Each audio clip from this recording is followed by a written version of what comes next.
সূরাতুল বাকারা এটা হলো মাদানী সূরা। তার মানে মদিনায় এই সূরা নাজিল হয়েছে। এর আয়াত সংখ্যা হলো 286। পবিত্র কোরআনের সবথেকে বড় সূরা, সবথেকে বড় সূরা সূরাতুল বাকারা। সূরার একটা নাম হলো সূরাতুল বাকারা। বাকারা শব্দের অর্থ হলো গাভী।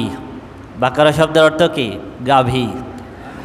এই সূরার ভিতরে গাভীর একটা ঘটনা আলোচনা আছে। সেই আলোচনা যখন আমাদের সামনে বাঁধবে তখন আমরা আলোচনা করব। এতটুকু জেনে রাখি, গাভী সম্পর্কে একটা ঘটনা এর ভিতরে আলোচনা করা আছে। এই জন্য এই সূরার নাম হলো সূরাতুল বাকারা। এই সূরার আর একটা নাম হলো সিনামুল কোরআন, আর একটা নাম হলো জারওয়াতুল কোরআন। সিনামুল কোরআন বা জারওয়াতুল কোরআন মানে হলো কোরআনের উৎকৃষ্ট অংশ, সর্বোত্তম অংশ। এই সূরার ভিতরে একটা মর্যাদাপূর্ণ আয়াত আছে। এই আয়াতটার নাম হলো আয়াতুল কুরসি। আয়াতুল কুরসি কোরআনের ভিতরে একক আয়াত হিসেবে সবথেকে মর্যাদাপূর্ণ আয়াত হলো আয়াতুল কুরসি। যেহেতু সবথেকে মর্যাদাপূর্ণ আয়াত এই সূরার ভিতরে আছে, এই জন্য এটাকে বলা হয় সিনামুল কোরআন অথবা জারওয়াতুল কোরআন। কোরআনের সর্বোৎকৃষ্ট অংশটা এর ভিতরে আছে। সুবহানাল্লাহ। এই সূরার আর একটা নাম হলো ফুসসাতুল কোরআন, কোরআনের তাবু। কোরআনের তাবু। যখন মরুভূমিতে তাবু ফেলে তার ভিতরে সবাই থাকে একসঙ্গে। তো এই সূরার ভিতরে তাওহীদ, রিসালাত, জান্নাত, জাহান্নাম, বিধিবিধান সব কিছু এই সূরার ভিতরে আলোচনা করা আছে। যেহেতু সব বিষয় এই সূরার ভিতরে একসাথে হয়েছে, এই জন্য এটাকে বলা হয় ফুসসাতুল কোরআন। সুবহানাল্লাহ। এই সূরাতুল বাকারা যেই ঘরে তেলাওয়াত করা হয় সেই ঘরে শয়তান থাকতে পারে না। সুবহানাল্লাহ। عن أبي هريرة رضي الله تعالى عنه قال قال رسول الله صلى الله عليه وسلم لا تجعلوا بيوتكم مقابر إن الشيطان ينفر من البيت الذي تقرأ فيه سورة البقرة سبحان الله। আবু হুরায়রা রাদিয়াল্লাহু তাআলা থেকে বর্ণিত হাদিস, তিনি বলেন রাসূল আকরাম সাল্লাল্লাহু আলাইহি ওয়াসাল্লাম ইরশাদ ফরমান, তোমরা তোমাদের ঘরকে কবর বানায়ো না। তোমরা তোমাদের ঘরকে কবর বানায়ো না। কারণ কবরে কি নামাজ হয়? নামাজ হয় না। কবরে কোরআন তেলাওয়াত হয়? হয় না। সুতরাং তোমরা তোমাদের ঘরে নামাজ পড়ো, তোমরা তোমাদের ঘরে কোরআন তেলাওয়াত করো, ঘর যেন কবরস্থান না হয়। এরপর রাসূল আকরাম সাল্লাল্লাহু আলাইহি ওয়াসাল্লাম বলতেছেন, ইন্না শাইতানা ইয়ানফিরু মিনাল বাইতিল্লাযী তুকরাউ ফীহি সূরাতুল বাকারা। যেই ঘরে সূরাতুল বাকারা তেলাওয়াত করা হয় ওই ঘর থেকে শয়তান পালাই যায়। সুবহানাল্লাহ। ওই ঘর থেকে শয়তান পালাই যায়। এই জন্য আমরা সূরাতুল বাকারা ঘরে তেলাওয়াত করব। অনেকে নতুন বাড়ি করার পরে হুজুরদের ডেকে এনে দোয়ার অনুষ্ঠান করেন। আমি বলি, নতুন বাড়ি করার পরে সূরাতুল বাকারা পড়বেন। কি করবেন? সূরাতুল। তাহলে আশা করা যায় ওই ঘরের ভিতরে শয়তান আসতে পারবে না। এই সূরার ভিতরে মর্যাদাপূর্ণ 10টা আয়াত আছে। কয়টা আয়াত? 10টা আয়াত। এই 10টা আয়াত যেই ঘরে তেলাওয়াত করা হয় সেই ঘরে শয়তান থাকতে পারে না। এবং সেই 10টা আয়াত তেলাওয়াত করে কোনো অসুস্থ ব্যক্তিকে ফু দিলে ওই ব্যক্তি আশা করা যায় দ্রুত সুস্থ হয়ে যায়। সুবহানাল্লাহ। আল্লাহ রাব্বুল আলামিন ওই ঘর থেকে, যেই ঘরে 10টা আয়াত তেলাওয়াত করা হয় ওই ঘরকে আল্লাহ রাব্বুল আলামিন বিপদ আপদ থেকে হেফাজত করেন। সুবহানাল্লাহ। এই 10টা আয়াত হলো সূরাতুল বাকারার প্রথম 4 আয়াত, প্রথম 4 আয়াত। আর মাঝখান থেকে আয়াতুল কুরসি এবং তার পরের 2 আয়াত, মোট 3 আয়াত। আয়াতুল কুরসি এবং তার পরের 2 আয়াত, তাহলে কত? 3 আয়াত। আগের শুরুর 4 আয়াত আর এই 3 আয়াত, কয় আয়াত হলো? 7 আয়াত। আর সূরাতুল বাকারার শেষের 3 আয়াত, শেষের 3 আয়াত, এই মোট 10 আয়াত। আল্লাহর নবী বলেছেন, সূরাতুল বাকারা এবং সূরা আলে ইমরান, এই দুটা সূরা পৃথিবীর বুকে যে ব্যক্তি বেশি বেশি তেলাওয়াত করবে সূরাতুল বাকারা এবং সূরা আলে ইমরান, হাসরের ময়দানে যেই দিন কোনো ছায়া থাকবে না, সেই দিন সূরাতুল বাকারা এবং সূরা আলে ইমরান ওই ব্যক্তির মাথার উপরে মেঘের মতো এসে ছায়া দিবে। সুবহানাল্লাহ। শুধু তাই না, ওই সূরা আলে ইমরান এবং সূরাতুল বাকারা ওই ব্যক্তির জন্য আল্লাহর দরবারে সুপারিশ করবে। সুবহানাল্লাহ, সুবহানাল্লাহ। তা কোরআনের একটা মর্যাদাপূর্ণ সূরা হলো সূরাতুল বাকারা। আল্লাহ রাব্বুল আলামিন শুরু করেছেন আলিফ লাম মিম। পবিত্র কোরআনের অনেক সূরার শুরুতে এরকম কিছু হরফ আছে, আলিফ লাম মিম, আলিফ লাম র, কফ, তাই না, ইত্যাদি, সাদ, ইত্যাদি ইত্যাদি হরফ আল্লাহ রাব্বুল আলামিন ব্যবহার করেছেন। এই হরফগুলোকে বলা হয় হুরুফুল মুকাত্তাআত। কি বলা হয়? হুরুফুল মুকাত্তাআত। এই হরফগুলোর অর্থ একমাত্র আল্লাহ ছাড়া আর কেউ জানে না। সুবহানাল্লাহ। এটাও কোরআনের একটা মুজিজা। আল্লাহ রাব্বুল আলামিন কোরআনে কিছু হরফ রেখেছেন, কিছু আয়াত রেখেছেন যেটার অর্থ আল্লাহ ছাড়া আর কেউ জানে না। এই জন্য আমরা এটার আয়াত নিয়ে ঘাটাঘাটি করব না, এটার প্রতি ঈমান আনবো যে আল্লাহ নাজিল করেছেন এবং এটার অর্থ একমাত্র জানেন কে? আল্লাহ। তবে এটা তেলাওয়াত করলে সওয়াব আছে, তেলাওয়াত করলে। عن ابن مسعود رضي الله تعالى عنه قال قال رسول الله صلى الله عليه وسلم من قرأ حرفا من القرآن فله حسنة والحسنة بعشر أمثالها لا أقول ألف لام ميم حرف ألف حرف واللام حرف وميم حرف سبحان الله। রাসূল আকরাম সাল্লাল্লাহু আলাইহি সাল্লাম বলেন, যেই ব্যক্তি কোরআন তেলাওয়াত করবে তার প্রত্যেকটা হরফে 10টা করে নেকি হবে। সুবহানাল্লাহ। কয়টা করে নেকি? এরপর রাসূল আকরাম সাল্লাল্লাহু আলাইহি ওয়াসাল্লাম বলতেছেন আলিফ লাম মিম, এই পুরাটা একটা হরফ না, বরং আলিফ একটা হরফ, লাম একটা হরফ, মিম একটা হরফ। তার মানে কেউ যদি আলিফ লাম মিম পড়ে তাহলে তার আমলনামায় 3 10 30টা নেকি লেখা হবে। সুবহানাল্লাহ। অনেকে বলেন কোরআন অর্থ না বুঝলে সওয়াব হয় না, তাদের জন্য এটা হলো বড় দলিল যে এইটার অর্থ কেউ জানে, এটার অর্থ কেউ জানে না। কিন্তু রাসূল আকরাম সাল্লাল্লাহু আলাইহি ওয়াসাল্লাম বলতেছেন এটা 3টা হরফ। এটা কি 3টা হরফ? যদি কেউ আলিফ লাম মিম পড়ে তাও তার 30 নাকি হবে। তার মানে কোরআন অর্থ না বুঝে তেলাওয়াত করলেও প্রত্যেক হরফে 10টা করে দেখি। যালিকাল কিতাবু লা রাইবা ফীহ। এরপর আল্লাহ রাব্বুল আলামিন বলতেছেন এটা হলো এমন একটা কিতাব যেই কিতাবের ভিতরে কোনো সন্দেহ নাই। সুবহানাল্লাহ। আল্লাহ রাব্বুল আলামিন কিন্তু এইটা বলেন নাই যে এই কিতাবের ভিতরে কোনো ভুল নাই, তাই বলছেন নাকি? বলেছেন এর ভিতর কোনো সন্দেহ নাই। এর ভিতরে কি নাই? কোনো সন্দেহ নাই।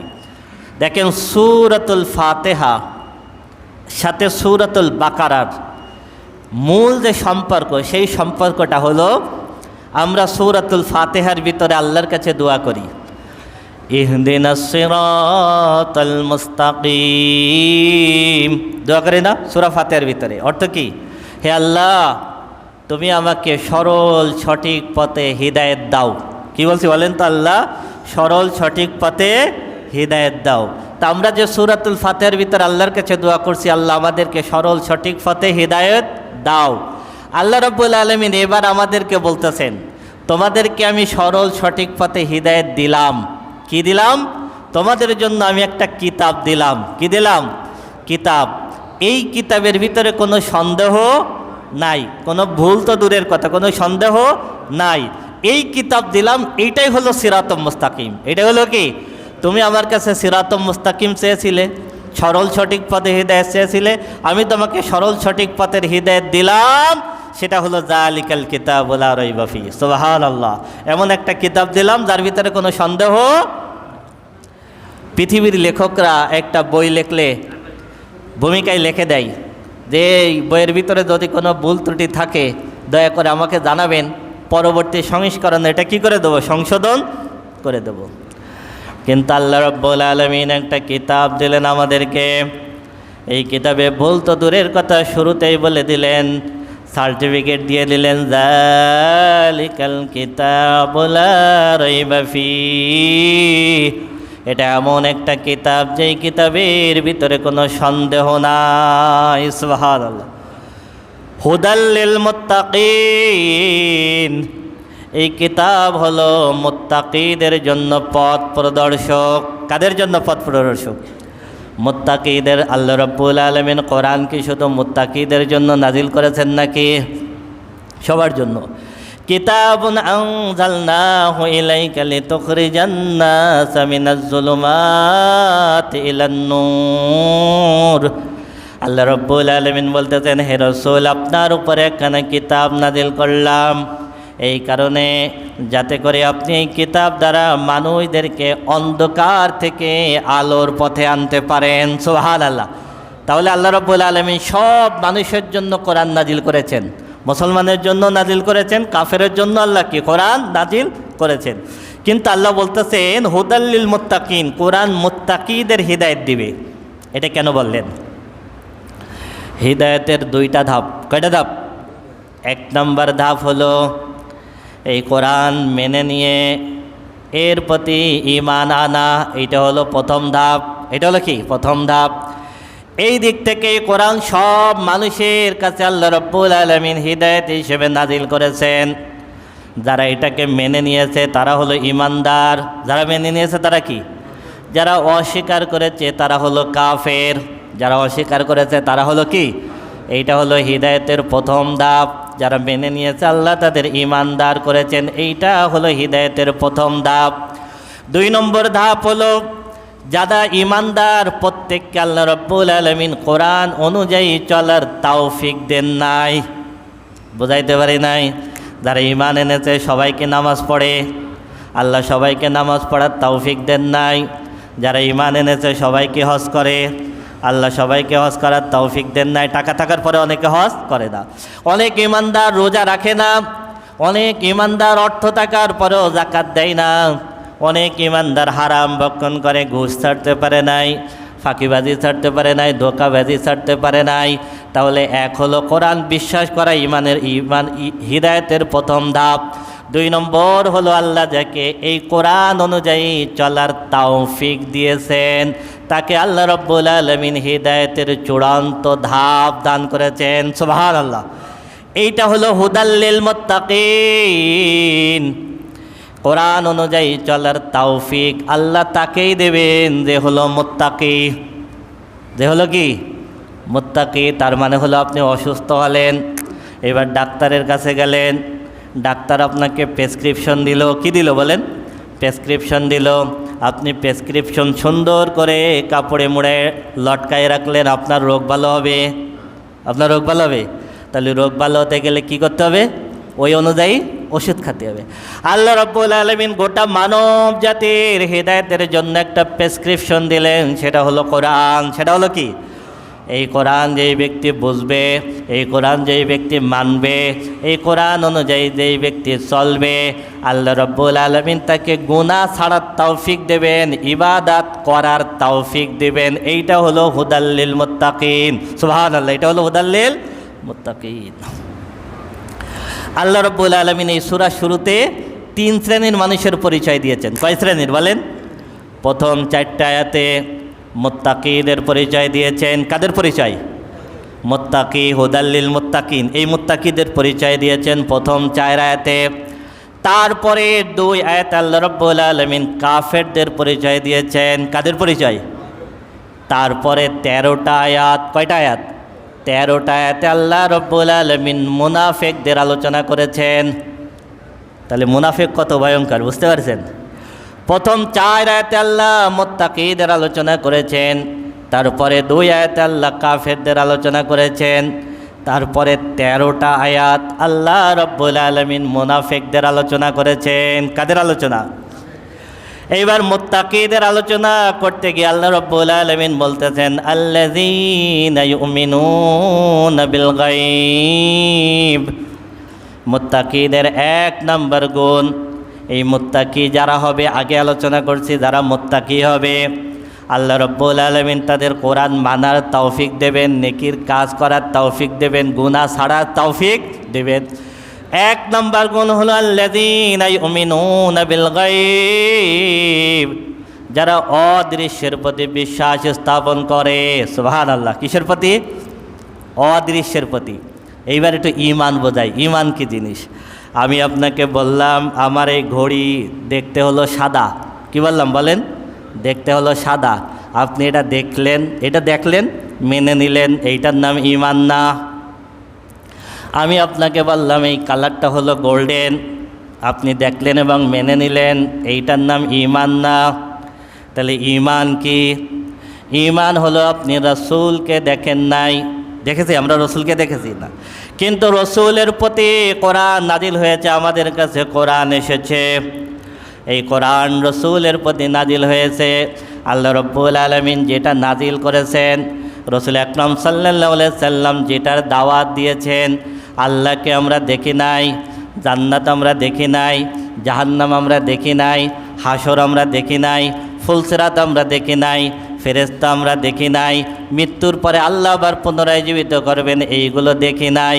এই না দেখা জিনিস রাসূলকে মেনে, কোরআনকে মেনে বিশ্বাস করার নাম হলো ঈমান। সুবহানাল্লাহ। আমরা অনেক কিছু দেখি না, কিন্তু পঞ্চ ইন্দ্রিয় দ্বারা অনুভব করি এমন অনেক জিনিস আছে। আমরা পঞ্চ চক্ষু, কর্ণ, নাসিকা, ত্বক, জিহ্বা, ত্বক, এই যে পঞ্চ ইন্দ্রিয়, এটা দিয়ে আমরা অনুভব করি। যেমন বাতাস আমরা দেখি না কিন্তু অনুভব করি, তাই না? একটা ছেলে সুন্দর সুরে গজল গাচ্ছে, আমরা বলি এই সুর খুব সুন্দর, এই সুর কোনদিন দেখছি? দেখি না। আমি বললাম আমার পেট ব্যথা করতেছে, এই ব্যথা কোনোদিন দেখেছেন? ব্যথা দেখতে সাদা না কালো না কেমন দেখেছেন? আপনি রাস্তা দিয়ে আসতেছেন, ফুলের ঘ্রাণ বেশি আসতেছে, এই ঘ্রাণ কখনো দেখেছেন? না। গন্ধ আসতেছে, গন্ধ কখনো দেখেছেন? কিন্তু এগুলো আমরা পঞ্চ ইন্দ্রিয় দ্বারা অনুভব করি। কিন্তু ঈমান হলো এর থেকে আরও উপরের জিনিস, সেটা হলো আল্লাহকে দেখি নাই, রসুলকে দেখি নাই, ফেরেশতা দেখি নাই, জান্নাত দেখি নাই, জাহান্নাম দেখি নাই, আখেরাত দেখি নাই, না দেখার পরেও সবগুলো মনে প্রাণে মেনে নেওয়ার নাম হলো ঈমান। আল্লাহ রাব্বুল আলামিন বলতেছেন আল্লাযীনা ইউমিনুনা বিল গায়ব, মুত্তাকীদের এক নাম্বার গুণ হলো যারা অদৃশ্যের প্রতি বিশ্বাস স্থাপন করে। সুবহানাল্লাহ। এক নাম্বার কি? অদৃশ্যের প্রতি। ওয়া ইউকিমুনাস সালাত, দুই নম্বর গুণ হলো যারা নামাজ প্রতিষ্ঠা করে। কি করে বলেন? নামাজ। আল্লাহ বলেন নাই যারা নামাজ পড়ে, তাই বলছেন নাকি? নামাজ প্রতিষ্ঠা করে। নামাজ প্রতিষ্ঠা করতে গেলে কমপক্ষে চারটা জিনিস লাগে। কয়টা জিনিস? নামাজ প্রতিষ্ঠা করতে গেলে কমপক্ষে চারটা জিনিস লাগে। এক নাম্বার, নামাজের রুকুনগুলো সঠিকভাবে আদায় করা। নামাজের ভিতরে যা যা পড়তে হবে, রুকু করতে হবে, সিজদা করতে হবে, এগুলো সঠিকভাবে আদায় করা, এটা হলো এক নাম্বার। অনেকে আসি ঠস ঠস করে 1 মিনিটের ভিতর 4 রাকাত নামাজ শেষ। সব থেকে বড় চোর হলো ওই ব্যক্তি যে নামাজে চুরি করে। সব থেকে বড় চোরকে যে নামাজে চুরি করে, যে নামাজে। 2 নম্বর হলো নামাজ প্রতিষ্ঠার 2 নম্বর শর্ত হলো নামাজের ভিতরে আমি কি বলতেছি এটা বুঝতে হবে। গত জুমা সূরা ফাতিহা আলোচনা করতে গিয়ে বলেছিলাম কি বলতেছি আর কি করতেছি। কি বলতেছি আর কারণ কি বলতেছি আমি বুঝি না। নামাজে দাঁড়িয়ে কি বলতেছি বুঝতে হবে, রুকুর ভিতর কি বলতেছি বুঝতে হবে, সিজদায় কি বলতেছি বুঝতে হবে, তাশাহুদে বসে আমি কি বলতেছি এইটা বুঝতে হবে। 3 নম্বর হলো নামাজ আমার বাস্তব জীবনে আসতে হবে। তার মানে হলো নামাজ পড়ে বের হয়ে যায় ঘুষ খাচ্ছি, নামাজ পড়ে বের হয়ে যায় আইল ঠেলতেছি, নামাজ পড়ে বের হয়ে যায় শরিক ফাঁকি দিচ্ছি, নামাজ পড়ে বের হয়ে যায় মালে ভেজাল দিচ্ছি, আমার জীবনে কিন্তু নামাজ প্রতিষ্ঠিত হয় নাই। তাহলে নামাজ যারা প্রতিষ্ঠা করে তার মানে হলো নামাজ যেন বাস্তব জীবনে আসে। নামাজ কিসে আসে? বাস্তব জীবনে আসে। 4 নম্বর গুণ হলো নিজে নামাজ পড়ার সাথে সাথে আর একজনকে নামাজের প্রতি আহ্বান করে। আপনি প্রতিদিন নামাজে আসেন, আপনার প্রতিবেশী আসে না, কোনো দিন প্রতিবেশীরে ডাকছেন কিনা? আপনার মুসলমান ভাই আসে না, আপনি কোনো দিন ডাকছেন কিনা? ডাকার পরে যদি সে না আসে, আল্লাহ রাব্বুল আলামিন আখিরাতে আপনাকে প্রশ্ন করবেন ও নামাজ পড়ে নাই কেন, ও নামাজ পড়ে নাই কেন। এই প্রশ্ন আল্লাহ কোনো দিন করবেন না, কিন্তু আপনাকে অবশ্যই এই প্রশ্ন করা হবে, ওরে আপনি নামাজে ডাকছেন কিনা। কি বলছি? অবশ্যই এই জবাব দেয়া লাগবে। আপনি মুসলমানকে নামাজ পড়ার কথা বলেছেন কিনা, নামাজ প্রতিষ্ঠার কথা বলেছেন কিনা, এই জবাব দেওয়া লাগবে। এই জন্য যখন আসবেন আর একজনকে ডাক দিয়ে আসবেন।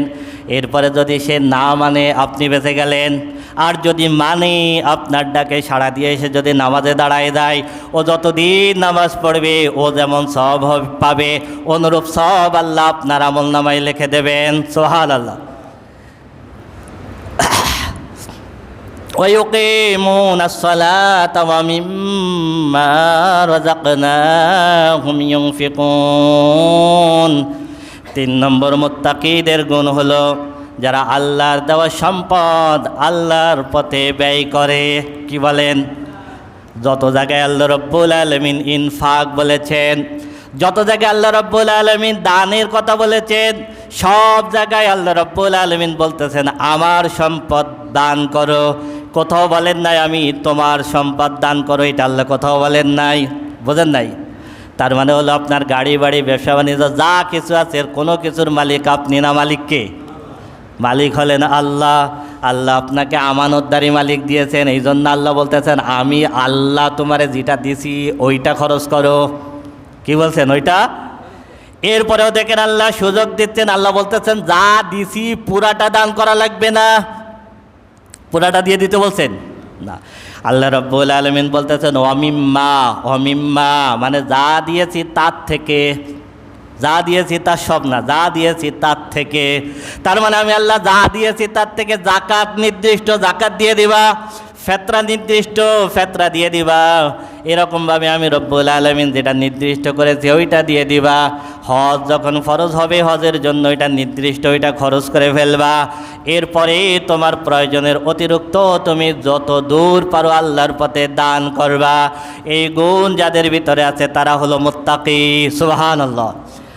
الذين يؤمنون والذين يؤمنون بما أنزل إليك وما أنزل من قبلك।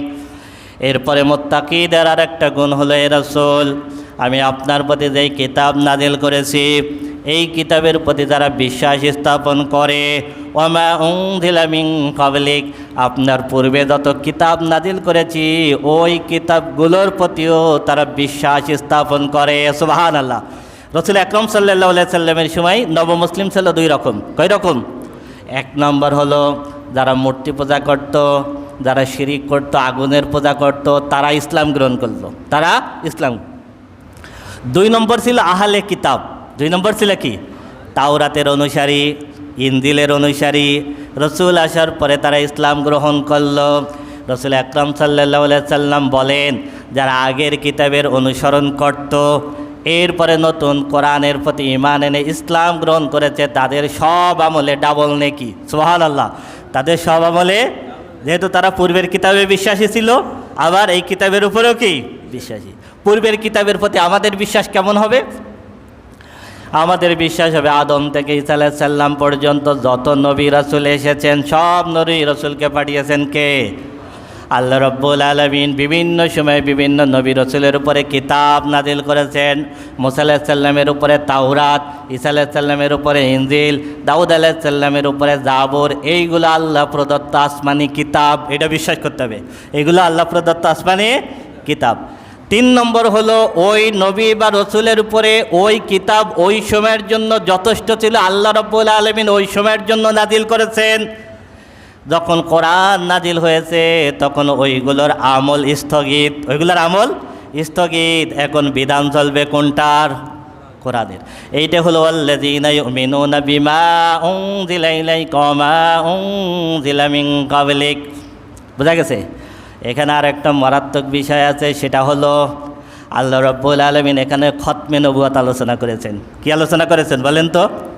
তার মানে পূর্বের যত নবী ছিল, যেমন ঈসা আলাইহিস সালাম এসে কওমকে বললেন ইয়া বানি ইসরাঈলা ইন্নী রাসূলুল্লাহি ইলাইকুম মুসাদ্দিকাল লিমা বাইনা ইয়াদাইয়া মিনাত তাওরাতি ওয়া মুবাশশিরাম বিরাসূলিন ইয়াতি মিন বাদি ইসমুহু আহমদ। তার মানে ঈসা আলাইহিস সালাম এসে বললেন হে বনি ইসরাঈল আমি তোমাদের কাছে রসূল, তোমাদের কাছে যে তাওরাত আছে ওই তাওরাতের আমি সত্যায়নকারী, মানে ওইটা আল্লাহ প্রদত্ত কিতাব, এইটা আমি বলতেছি। সাথে সাথে এটাও বলতেছি আমার পরে আরেকজন রসূল আসবেন, তার নাম হবে আহমদ। সুবহানাল্লাহ। তার মানে পূর্বে সব নবীরা বলেছেন আমি আল্লাহর পক্ষ থেকে কিতাব নিয়ে এসেছি, আগের কিতাবগুলো সঠিক, কিন্তু আমার পরে আরও কিতাব আসবে। কিন্তু একমাত্র কোরআনের ক্ষেত্রে আল্লাহ বলেছেন ওয়াল্লাযীনা ইউমিনুনা বিমা উনজিলা ইলাইকা ওয়া মা উনজিলা মিন ক্বাবলিক, হে রাসূল, যারা আপনার উপরে নাজিলকৃত কিতাবের প্রতি বিশ্বাস করে, পূর্বের কিতাবের প্রতি বিশ্বাস করে। সামনেরটা বলা নাই, সামনেরটা বলা আছে, সামনেরটা বলা নাই। কেন বলা নাই? কারণ সামনে আর নবীও আসবে না, রসুলও আসবে না, কিতাবও আসবে না। তার মানে হলে রসুল হলেন শেষ রসুল, আর কোরআন হলো সর্বশেষ আসমানি কিতাব। ওয়াবিল আখিরাতি হুম ইউকিনুন, মুত্তাকিদের আরেকটা গুণ হলো যারা আখিরাতের প্রতি দৃঢ় বিশ্বাস রাখে। আখিরাতের প্রতি বিশ্বাসটাই হলো মূল। আখিরাতের বিশ্বাস কি বলেন তো? যার আখিরাতের প্রতি বিশ্বাস আছে সে ঘুষ খেতে পারে না, যার আখিরাতের প্রতি বিশ্বাস আছে সে নামাজ ছাড়তে পারে না, যার আখিরাতের প্রতি বিশ্বাস আছে সে যাকাত না দিয়ে থাকতে পারে না, যার আখিরাতের প্রতি বিশ্বাস আছে সেই ব্যক্তি শরীক ফাঁকি দিতে পারে না। আপনি যতই আইন করেন কাজ হবে না, কিন্তু আখিরাতের ভয় যদি ঢুকে যায় তাহলে ও আর গুনার কাজ করবে না, ও নেকির কাজ করবে। আরও মারাত্মক একটা জিনিস আছে, সেটা হলো অবিল আখিরাতি হুম ইউকিনুন। আল্লাহ বলেন নাই অবিল আখিরাতি হুম ইউমিনুন, আখিরাতের প্রতি ঈমান আনছে তা বলেন নাই, বলেছেন আখিরাতের প্রতি ইউকিনুন, ইয়াকিন আনছে। তাহলে ঈমান আর ইয়াকিনের ভিতরে পার্থক্য কী? আমি ঈমান আর ইয়াকিনের খুব সংক্ষেপে একটা সুন্দর ব্যাখ্যা আপনারা বোঝাই দিই। সেটা হলো, আপনি মনে করেন একজন শুটার, আপনি যদি ওইখানে টেবিলের পরে একটা আপেল রাখেন, আর এই শুটারকে বলা হয় তুমি 100টা গুলি মারবা আপেলে, তাই 100টা গুলি ওইটাই মারতে পারে। এটা আপনার কি আছে? বিশ্বাস আছে, এটা আপনার বিশ্বাস আছে। এখন আপনার মাথার উপরে একটা আপেল দিয়ে দাঁড় করাই দেওয়া হলো। কী হলো? আপনার মাথার উপরে একটা আপেল দিলাম, দেওয়ার পরে ওই শুটার ওইখানে দাঁড় করালাম, এবার বললাম ওই শুটার আপনার মাথার উপরে আপেলে গুলি করবে। কি করবে বলেন?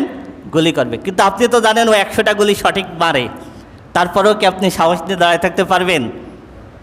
সাহস নিয়ে দাঁড়ায় থাকতে?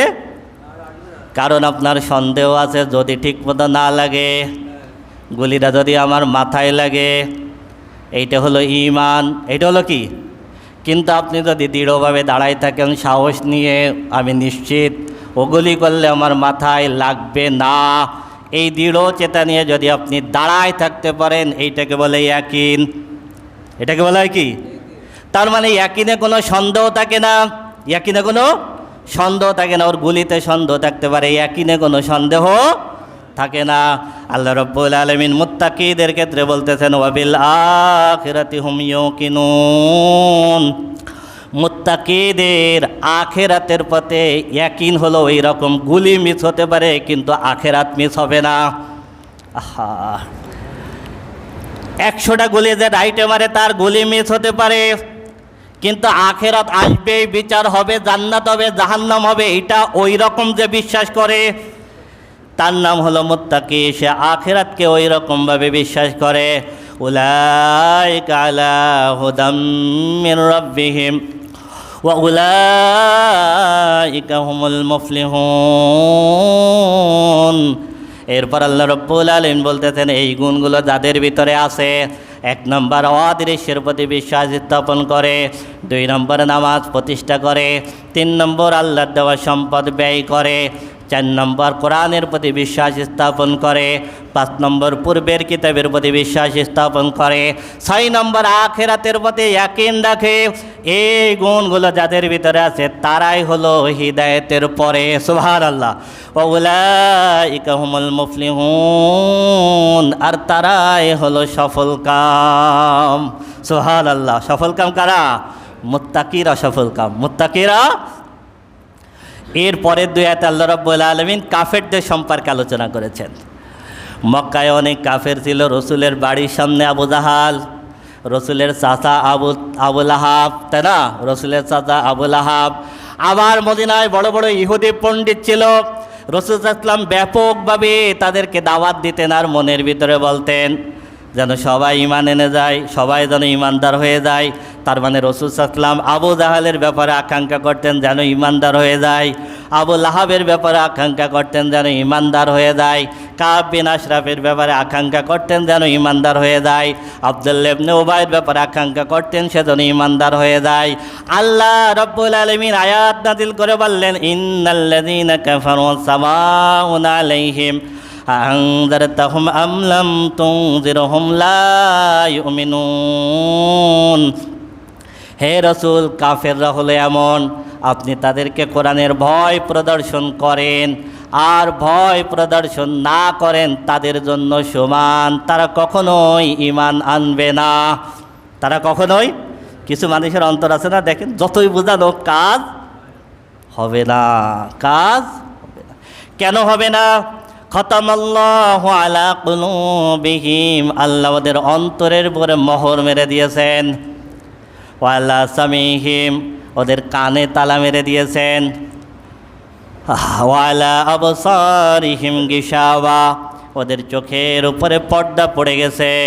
ওয়ালাহুম আযাবুন আযীম, তাদের জন্য আছে যন্ত্রণাদায়ক আযাব। আপনি ওদের ভয় দেখান আর না দেখান, কোরআন শোনার আর না শোন, ওর সমান ও মানবে না। ও কারণ ওর অন্তরের উপরে মোহর মেরে দিয়েছেন আল্লাহ। এখন আপনি বলতে পারেন মোহর আল্লাহ মারছে, তাহলে ওর দোষ কে? বলতে পারেন না? আহা, রাসূল আকরাম সাল্লাল্লাহু আলাইহি ওয়াসাল্লাম বলেছেন, একটা গুনার কাজ করলে আর একটা গুনার কাজের আকর্ষণ তৈরি হয়। কি বলছি বলেন? একটা গুনার কাজ করলে আর একটা গুনার কাজের আকর্ষণ তৈরি হয়। আপনি ঘুষ খাবেন তো সুদ খাওয়ার আকর্ষণ তৈরি হবে, বোঝা গেছে? আপনি শরীক ফাঁকি দিবেন তো আরেকজনের সম্পদ ফাঁকি দেওয়ার আকাঙ্ক্ষা তৈরি হবে। একই রকমভাবে একটা নেকির কাজ করলে আর একটা নেকির কাজের আগ্রহ তৈরি হয়। যেই ব্যক্তি 5 ওয়াক্ত ফরজ সালাত আদায় করে তার নফল নামাজ পড়ার আগ্রহ তৈরি হয়। যে একটু নফল নামাজ পড়তে শুরু করে তার তাহাজ্জুদ পড়ার আগ্রহ হয়। যে তাহাজ্জুদ পড়ে তার প্রতিদিন কোরআন তেলাওয়াত করার আগ্রহ তৈরি হয়। একই রকমভাবে গুনার কাজ করলে গুনার কাজ করার আগ্রহ তৈরি হয়। কখন মানে বান্দা যদি একটা গুনাহ করে অন্তরে একটা কালো দাগ পড়ে, আবার যদি গুনাহ করে আর একটা কালো দাগ পড়ে, আবার যখন গুনাহ করে গুনার অন্তরে গুনার কাজ করতে করতে অন্তরে কালো দাগ পড়তে পড়তে অন্তরে মরিচা ধরে যায়, অন্তরে তালা মেরে যায়। কি আয়নার উপরে এরম দাগ দেবেন, ওই আয়নার কিছু দেখা যায়? ওই আয়নার কিছু? খতামাল্লাহু আলা কুলুবিহিম, এইটা হলো খতামাল্লাহু আলা কুলুবিহিম। ওদের গুনাহ করতে করতে ওদের অন্তরের ভিতরে মরিচা ধরে গেছে, আমি আল্লাহ সিল মেরে দিয়েছি, এখন আর কোরআন ঢুকবে না, এখন আর কোরআন। এইটার তাফসিরের ভিতরে আছে, অন্তর হলো এই হাতের তালুর মতো। আপনি একটা গুনাহ করলেন, একটা আঙ্গুল বন্ধ হয়ে গেল, আর একটা গুনাহ করলেন আঙ্গুল বন্ধ হলো, আর একটা গুনাহ করলেন আঙ্গুল বন্ধ হলো, আর একটা গুনাহ করলেন আঙ্গুল বন্ধ হলো, আর একটা গুনাহ করলেন আঙ্গুল বন্ধ হলো। এইবার হাতের তালুতে কিছু ঢুকবে না, তালা মেরে গেছে। কি হয়ে গেছে? তালা। এই জন্য যত গুনাহ করবেন তত কোরআন ভালো লাগবে না, যত গুনাহ করবেন তত আল্লাহর কথা ভালো লাগবে না, যত গুনাহ করবেন তত রসুলের কথা ভালো লাগবে না। কাল্লা বাল রানা আলা কুলুবিহিম মা কানু ইয়াকসিবুন। আল্লাহ বলেন ওদের অপরাধ করতে করতে ওদের অন্তরে মরিচা ধরে গেছে। এটাই হলো খতামাল্লাহু আলা কুলুবিহিম। ও যত গুনাহ করছে ওর গুনার কারণে আমি আল্লাহ ওর অন্তরে সিল মেরে দিছি, ওর অন্তরে এখন আর কোরআন ঢুকবে না, কোরআন ঢুকবে না। এর পরের 13টা আয়াত হলো মুনাফিকদের ব্যাপারে। কাদের ব্যাপারে? 13টা আয়াত মুনাফিকদের ব্যাপারে। রাসূল আকরাম সাল্লাল্লাহু আলাইহি ওয়াসাল্লাম যখন মদিনায় গেলেন তখন আব্দুল্লাহ ইবনে উবাই, তার ধারণা ছিল আমি মদিনার লিডার হব। কি হব? আমি মদিনার লিডার হব। যখন রসুল আসলেন সবাই রসুলের কাছে আসতে লাগলো সাল্লাল্লাহু আলাইহি সাল্লাম। এরপরে যখন বদর যুদ্ধ হলো, ইসলামের বিজয় হয়ে গেল, মানুষ দলে দলে ইসলামে ঢুকতে লাগলো, তখন আব্দুল্লাহ ইবনে উবাই এদের অন্তরের জ্বালা বেড়ে গেল। সুবিধা নেওয়ার জন্য ওরা রসুলের দরবারে আসতো, রসুলের মজলিসে বসতো, রসুল সাল্লাল্লাহু আলাইহি ওয়াসাল্লামের পিছনে নামাজ পড়তো, কিন্তু ছিল মুনাফিক, ঈমান আনে নাই। কি আনে নাই? ঈমান। এইরকম কিছু মুনাফিক রসুলের দরবারে আসতো, নামাজ পড়তো। আল্লাহ রাব্বুল আলামিন তাদের ব্যাপারে বলেছেন, ওয়া মিনান নাসি মান ইয়াকুলু আমান্না বিল্লাহি ওয়া বিল ইয়াউমিল আখির ওয়া মা হুম বিমুমিনিন। হে রাসূল, মানুষের ভিতর থেকে কিছু মানুষ আছে যারা মুখে বলে আল্লাহর প্রতি ঈমান এনেছি, আখিরাতের প্রতি ঈমান এনেছি, কিন্তু আসলেই তারা ঈমানদার না। আসলে তারা কি না? ঈমানদার। ইউখাদিউন আল্লাহ ওয়াল্লাযীনা আমানু, আল্লাহ বলতেছেন ওরা আল্লাহর সাথে প্রতারণা করে, ওরা ঈমানদারদের সাথে ওরা মনে করে আল্লাহর সাথে চালাকি করতেছি। কি করতেছি? ঈমানদারদের সাথে চালাকি করতেছি, তাই না? ঈমানদারদের সাথে এসে নামাজ পড়তেছে, কিন্তু আসলে কি করে না? রসুলকে বিশ্বাস করে না, কিতাব বিশ্বাস করে না। এবার আল্লাহ বলতেছেন ওয়ামা ইয়াখদাউনা ইল্লা আনফুসাহুম ওয়ামা ইয়াশউরুন। এখন বলেন তো আল্লাহর সাথে চালাকি করা যায়? ঈমানদারদের সাথে চালাকি করে ঈমানদারদের ক্ষতি করা যায়? যায় না। কারণ ঈমানদারদের রক্ষা করেন কে? আল্লাহ বলতেছেন ওরা আল্লাহর সাথে প্রতারণা করে না, ঈমানদারদের সাথে করে না, ওরা নিজেরা নিজেদের সাথে প্রতারণা করে, কিন্তু ওরা নিজেরাই বোঝে না। ওরা নিজেরাই বোঝে না, নিজেরা নিজেদের সাথে প্রতারণা করতেছে, কিন্তু ওরা নিজেরাই সেটা কি করে না? বোঝে। ফি কুলুবিহিম মারাদুন ফাযাদাহুমুল্লাহু মারাদা, তাদের অন্তরের ভিতরে অসুস্থতা আছে। তার মানে তারা নামাজ পড়তো, রোজা রাখতো, রসুলের মাজলিসে বসতো, কিন্তু সমস্যা ছিল কোথায়? অন্তরে। সমস্যা ছিল কোথায়? আল্লাহ বলেন এটা হলো অন্তরের অসুস্থতা। ফাযাদাহুমুল্লাহু মারাদা, আমি আল্লাহ তাদের অসন্তরের অসুস্থতা আরও বাড়াই দিতাম। বাড়াই দিই কীভাবে? ওরা সবসময় চাইতো ঈমানদারদের যেন ক্ষতি হয়, ঈমানদাররা যেন গুনাহ করে, ঈমানদাররা যে আবু বকর যেন ইবাদত ছেড়ে দেয়, গুনার কাজ করে, ওমর যেন এগুলো ছেড়ে দেয়। কিন্তু আল্লাহ বলেন ওদের অন্তর যেটা চাইতো তার উল্টা হতো। কি হতো? আবু বকরের ঈমান বাড়তো, ওমরের ঈমান বাড়তো, আর ওদের অন্তরের জ্বালা বাড়তো। ওদের অন্তরের ফাযাদাহুমুল্লাহু মারাদা ওয়া লাহুম আযাবুন আলীমুম বিমা কানু ইয়াকযিমুন, তাদের জন্য আখিরাতে আছে যন্ত্রণাদায়ক আযাব, কারণ তারা হলো মিথ্যাবাদী। তারা হলো কি? দেখেন এখানে মুনাফিকদের একটা বড় গুণ আল্লাহ বর্ণনা করেছেন, সেটা হলো আন আবি হুরায়রা রাদিয়াল্লাহু তাআলা আনহু قال قال رسول الله صلى الله عليه وسلم আয়াতুল মুনাফিকি সালাসা ইযা হাদাসা কাযাবা ওয়া ইযা ওয়াদা আখলাফা ওয়া ইযা তুমিনা খানা। রাসূল আকরাম সাল্লাল্লাহু আলাইহি ওয়াসাল্লাম বলেন মুনাফিকের আলামত হলো তিনটা। মুনাফিকের আলামত কয়টা? তিনটা। এক নাম্বার হলো যখন কথা বলে তখন মিথ্যা কথা বলে। এবার বলেন মিথ্যা কথা কিসের আলামত? মুনাফিকের আলামত। আমরা এটা গুনাহ মনে করি না। দুই নম্বর হলো যখন ওয়াদা করে ওয়াদা ভঙ্গ করে। তিন নম্বর হলো তার কাছে আমানত রাখা হলে আমানতের খেয়ানত করে। আল্লাহ বলেন যেহেতু মুনাফিকরা মিথ্যা কথা বলে, এই জন্য আমি আল্লাহ আখিরাতের যন্ত্রণাদায়ক আযাব রেখেছি। وَإِذَا قِيلَ لَهُمْ لَا تُفْسِدُوا فِي الْأَرْضِ قَالُوا إِنَّمَا نَحْنُ مُصْلِحُونَ। আলী রাদিয়াল্লাহু তাআলা একদিন আব্দুল্লাহ ইবনে উবাই সহ কিছু মুনাফিকরে বলতেছেন, তোমরা রসুলের দরবারে আসো, আবার গোপনে ষড়যন্ত্র করো, তোমরা এগুলো ছেড়ে দাও, তোমরা ফাসাদ সৃষ্টি করো না, সমাজে বিশৃঙ্খলা সৃষ্টি করো না। তখন ওরা বলল, কি বলো, আমরাই তো সমাজে আলো শৃঙ্খলা করি, আমরা সমাজে শান্তি প্রতিষ্ঠিত করি, আমরা মানুষকে সহযোগিতা করি, আমরা সমাজের জ্ঞানদাম এগুলো মিটাই দিই, এগুলো মিটাই দিই। আল্লাহ রাব্বুল আলামিন বলতেছেন আলা ইন্নাহুম হুমুল মুফসিদুনা ওয়ালাকিন লা ইয়াশউরুন, সাবধান, ওরাই সমাজে বিশৃঙ্খলা সৃষ্টি করে, কিন্তু ওরা নিজেরাই বোঝে না। ওয়াইযা কিলা লাহুম আমিনু কামা আমানান নাস ক্বালু আনুমিনু কামা আমানাস সুফাহা। এরপর যখন তাদেরকে বলা হতো ঈমানদারদের মতো ঈমান আনো, মুনাফিকদেরকে বলা হতো আবু বকরের মতো ঈমান আনো, ওমরের মতো ঈমান আনো, উসমানের মতো ঈমান আনো, আলীর মতো ঈমান আনো, তখন তারা কি বলতো জানেন? আনুমিনু কামা আমানাস সুফাহা, আমরা কি বোকাদের মতো কাজ করব? আমরা কি অত বোকা? আমরা কি?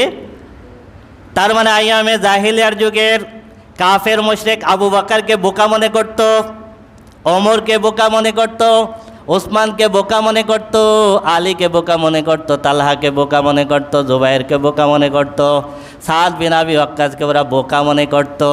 আজকের সমাজের মানুষও যারা ঈমানের পথে চলে, নামাজ পড়ে, রোজা রাখে, যারা দ্বীনের পথে চলে, যারা কোরআন শেখে, আজকের সমাজের এলিট পার্সন তাদেরকে বোকা মনে করে না? আমি করবো তত বোকা নাকি? হ্যাঁ, ও সমাজ বোঝে না, ও বাড়ি করতে পারলো না, গাড়ি করতে পারলো না, জমি করতে পারলো না, এ করতে পারলো না, আমি করবো তো বোকা নাকি? আমি কি ওই রাস্তায় যাবো নাকি? এইটা মক্কার কাফের মুশরিকও মনে করতো। আনুমিনু কামা আমানাস সুফাহা আলা ইন্নাহুম হুমুস সুফাহা ওয়ালাকিন লা ইয়ালামুন। আল্লাহ বলতেছেন সাবধান, ও নিজেই বোকা। কি বলেন? ও যে নিজেকে চালাক মনে করে, আমি কি অত বোকা নাকি? এখন নামাজে যাব, এত বোকা কি আমি নাকি? আমার এখনো অনেক কিছু করতে হবে। হ্যাঁ, আল্লাহ বলতেছে আলা ইন্নাহুম হুমুস সুফাহা, ও নিজেই বোকা। ওয়ালাকিন লা ইয়ালামুন, ও নিজে বোকা, এইটাও নিজে জানে না, এই জন্য আরেকজনের বোকা বলে। দেখেন কথা কত ক্লিয়ার। হ্যাঁ, ওয়ালাকিন লা, ও যে নিজে বোকা, ও যে দুনিয়ার পিছনে ছুটতেছে, ও নিজে যে বোকা ওইটাই বোঝে না, এই জন্য যে আখেরাতে ছুটতেছে তারেও বোকা মনে করে। ওয়াইযা লাকুল্লাযীনা আমানু ক্বালু আমান্না ওয়াইযা খালাউ ইলা শায়াতিনহিম ক্বালু ইন্না মাআকুম ইন্নামা নাহনু মুস্তাহজিউন। ওরা যখন ঈমানদারদের সাথে মিলতো তখন ওরা বলতো আমরা ঈমান এনেছি, আমরা তোমাদের সাথে আছি। আর গোপনে আবার কাফেরদের সাথে মিলতো। এরকম মানুষ আছেন আমাদের সমাজে, যারা ঈমানদারদের সাথে মিলে কয় আমরা তোমাদের সাথে আছি, আবার গোপনে কাফেরদের সাথে মিলে কয় আমরা তোমাদের সাথে আছি। আমরা তো ঈমানদারদের সাথে মিশে ওদের সাথে একটু তামাশা করি। কি করি বলেন? তামাশা করা যায়। আল্লাহু ইয়াস্তাযিউ বিহিম ওয়া ইয়ামুদ্দুহুম ফি তুগয়ানিহিম ইয়ামাহুন। আল্লাহ বলেন ওরা ঈমানদারদের সাথে তামাশা করে আর আমি আল্লাহ ওদের সাথে তামাশা করি। কত ক্লিয়ার কথা। ওরা ঈমানদারদের সাথে তামাশা করে আর আমি আল্লাহ ওদের সাথে তামাশা করে। ইন্নামা নুমলি লাকুম লিয়াজদাদু ইসমা, আমি আল্লাহ ওর একটু ছাড় দিই, ও কত দৌড়াতে পারে একটু দৌড়াক, ও যত দৌড়াতে পারে দৌড়াক। আমি রব্বুল আলামিন ওয়ায়ামুদ্দুহুম ফি তুগয়ানিহিম, আমি আল্লাহ ওর সীমা লঙ্ঘনের সুযোগ দিও, কত দৌড়াতে পারে দেখি। ইয়ামাহুন, একদিন ওর দৌড়ানোর জন্য হতাশার কারণ হয়ে দাঁড়াবে। কি হবে একদিন?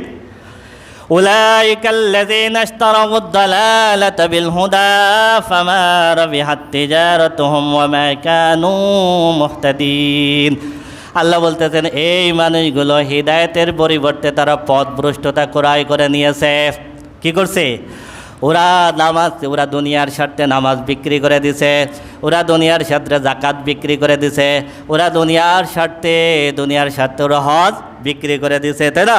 দুনিয়ার পিছনে ছুটছে আর মনে করতেছে আমি ব্যবসায় লাভ করছি। কি করছে? আমি দুনিয়ায় এই করছি, তেই করছি, হ্যান করছি, ত্যান করছি। আল্লাহ বলতে গেছে ও মনে করতেছে ও লাভ করছে।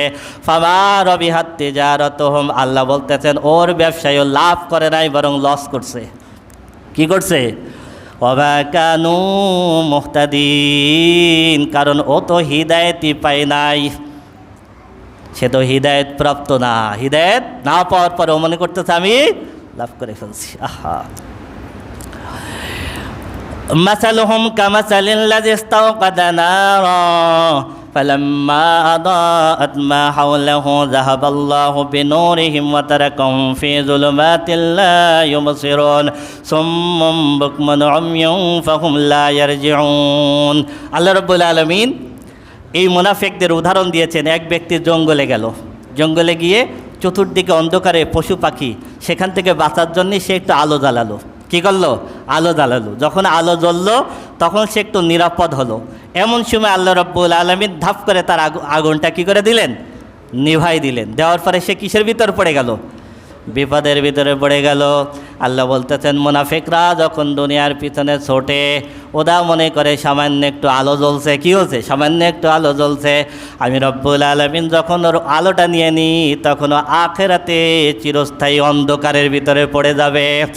সুম্মুম বুকমুন উময়ুন ফাহুম লা ইয়ারজিউন, এরা হলো বোবা, এরা হলো কানা, কানে শোনে না, এরা হলো বধির, এরা হলো অন্ধ, এরা চোখে দেখে না। এদের কাছে কোরআন আছে কিন্তু এরা কোরআন শোনে না, এদের কাছে কোরআন আছে কিন্তু এরা কোরআন দেখে না, এদের কাছে কোরআন আছে কিন্তু কোরআন তেলাওয়াত করে না, এদের কানে শোনে না, এরা আল্লাহ বলতেছে না কানে শোনে না, এরা চোখে দেখে না, এরা বোবা, কোরআন তেলাওয়াত করে না। ফাহুম লা ইয়ারজিউন, সুতরাং ওরা কোনোদিন ঈমানের পথে ফিরে আসবে না। এখন বলেন এই বোবা কানা বধিরের ভিতর আপনি আমি আছি কিনা? আল্লাহ বলতেছেন যার কাছে কোরআন আছে, কোরআন শোনে না, কোরআন দেখে না, কোরআন পড়ে না, ও কোনো দিন ঈমানের পথে ফিরে আসবে না। আও কাসাইয়্যিবিম মিনাস সামাই ফীহি যুলুমাতুন ওয়া রা'দুন ওয়া বারক يجعلون أصابعهم في آذانهم من الصواعق حذر الموت والله محيط بالكافرين يكاد البرق يخطف أبصارهم كلما أضاء لهم مشوا فيه وإذا أظلم عليهم قاموا ولو شاء الله لذهب بسمعهم وأبصارهم إن الله على كل شيء কাদির। রসুলের দরবার থেকে দুইজন মুনাফিক মক্কার কাফেরদের সাথে যোগ দেওয়ার জন্য রওনা দিয়েছিল মদিনার থেকে। পথে আসার পরে তুমুল অন্ধকার রাতের ভিতরে ঝড় বৃষ্টি শুরু হয়ে গেল। আকাশে ব্যাপক আকারে বিদ্যুৎ চমকাতেছিল এবং ব্যাপক আকারে মেঘ গর্জন দিচ্ছিল। ওরা মৃত্যুর ভয়ে যখন মেঘ গর্জন দেয় তখন মেঘের গর্জন থেকে বাঁচার জন্য নিজের কানের ভিতরে আঙ্গুল ঢোকাইতেছিল। আবার যখন বিদ্যুৎ চমকালে একটু আলো হতো, অল্প একটু হাঁটতো। আবার যখন অন্ধকার হয়ে যেত তখন দাঁড়াই থাকতো, পথ খুঁজে পেত না। এরকমভাবে সারা রাত যখন চলল তখন তারা বুঝতে পারলো আমরা বড় অপরাধ করে ফেলেছি, আমরা ঈমান থেকে কুফরের দিকে চলতেছি। সুতরাং পরের দিন সকালবেলায় এসে তারা রসুলের দরবারে এসে তাওবা করে খাঁটি মুসলমান হয়ে গেল। আল্লাহ রাব্বুল আলামিন ওই দুই ব্যক্তির উদাহরণ টেনে এনে বলতেছেন মুনাফিকদের অবস্থা হলো সেই রকম। ওরা রসুলের দরবারে যখন আসে তখন মনে হয় ওদের অন্তরে একটু আলো জ্বলতেছে, কিন্তু আবার যখন বের হয়ে যায় আমি রব্বুল আলামিন ওই যে অবস্থা, দুইজন ব্যক্তির অবস্থা যেমনটা করেছি ওদের অবস্থা ওই রকম হয়ে যায়। দুনিয়ায় তারা সামান্য কিছু আলো পাবে, গাড়ি পাবে, বাড়ি পাবে, জমি জমা পাবে, অর্থ সম্পদ উপার্জন করতে পারবে, কিন্তু আমি রব্বুল আলামিন আখিরাতে মুনাফিকদেরকে ওই দুই ব্যক্তির মতো অবস্থায় ফেলে দেব, দুই ব্যক্তির মতো অবস্থায় ফেলে দেব। এই পর্যন্ত আল্লাহ রব্বুল আলামিন মুনাফিকদের আলোচনা শেষ করেছেন।